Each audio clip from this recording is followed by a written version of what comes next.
Hi folks, let's jump right in. Still in chapter 3. Let's call this part 2.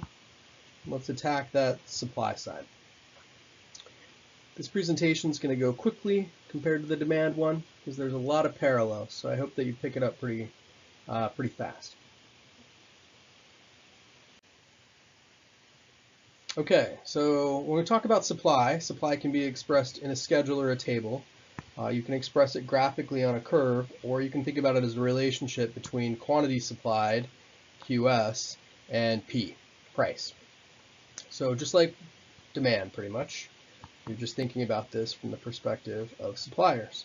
So you're asking at certain prices, how many of a product are they willing and able to supply? And if you're talking about, say, like sleeves for tablets, at $10, they might be willing to supply 2 million of those.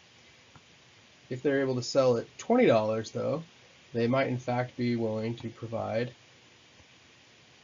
4 million.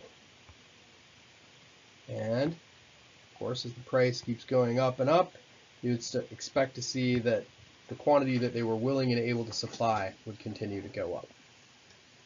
So there's your schedule. You can express any of these individual pairings as a point on a supply curve. So if we're thinking about those sleeves and we find $10, and at $10 they're willing to produce 2 million. At $20 they're willing to produce 4 million.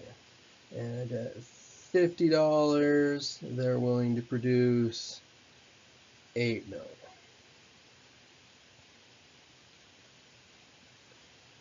This is how you're going to get to a supply curve.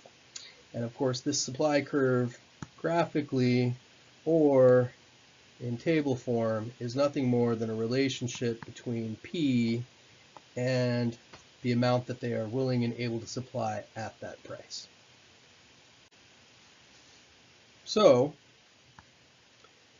we talk about the law of supply as essentially price rising and quantity supplied following it, or vice versa.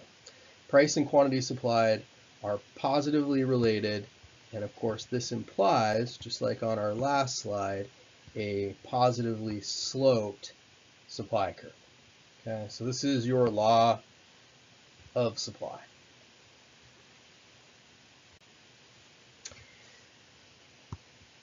Just like with demand, we had movements and we had shifts. For supply, if we start thinking about a movement, we are talking about an increase in the price. And what we noticed was that if the price goes up, you have more and more firms who are willing and able to supply greater quantity. This is your movement.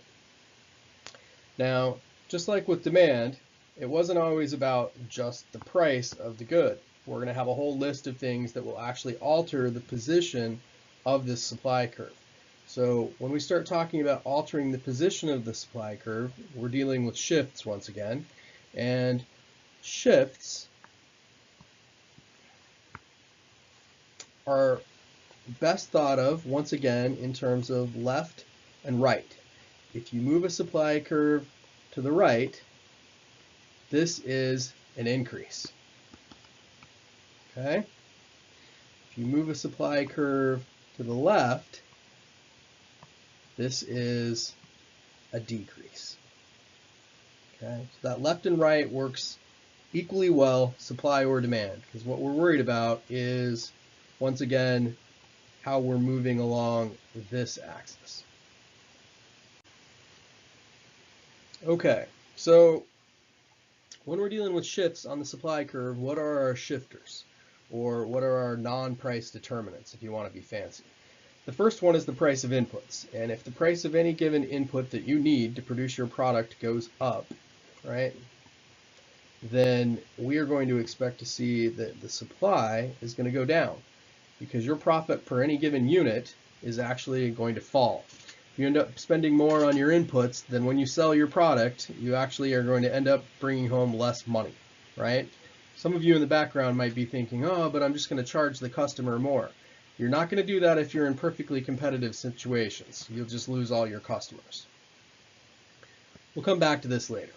Technology, we're going to assume always increases supply because you shouldn't be adopting a technology unless it actually helps you lower your costs. Price-related outputs, this is a sort of cumbersome way of reminding you that firms have multiple options about what they're going to produce. So if you're a farmer and you're out there and you are thinking about growing wheat, but you're currently growing barley, but the price of wheat has gone up compared to barley, then you might start thinking, maybe I'm growing the wrong crop. Maybe I could make more money in barley. And in fact, if you can, then you are going to see that the supply of barley is going to go down, right? Number of firms, very similar to population. With an increase in the number of firms, we're going to expect to see that there is an increase in supply. And firms have expectations just like consumers. So if they believe that the price is going to fall in the future, then they're very likely to want to supply more of it now at the higher price. Okay, so you have to think your way through some of the expectations. But essentially, this is a very similar list to the one that we had for consumers on the demand side. So let's go ahead and look at a few examples.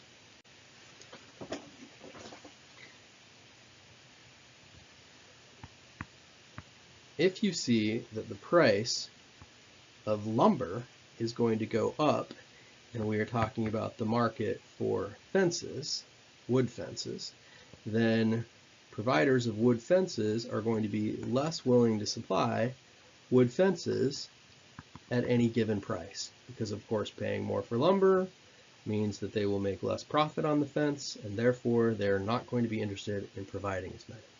Okay? You could also think about technology, and if you see that technology improves, then of course supply has to increase as well.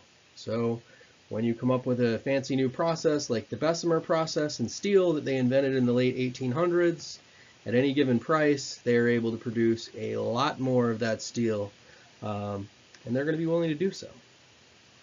Number of firms, if you see that there is a concentration within an industry and firms are starting to get driven out of business, then very often what we are going to expect is that supply is going to fall.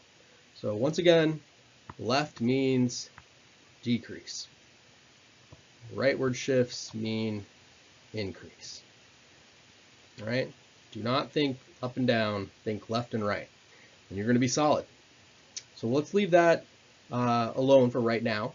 And when we come back with our next presentation, we'll put supply and demand together. We'll talk about equilibrium.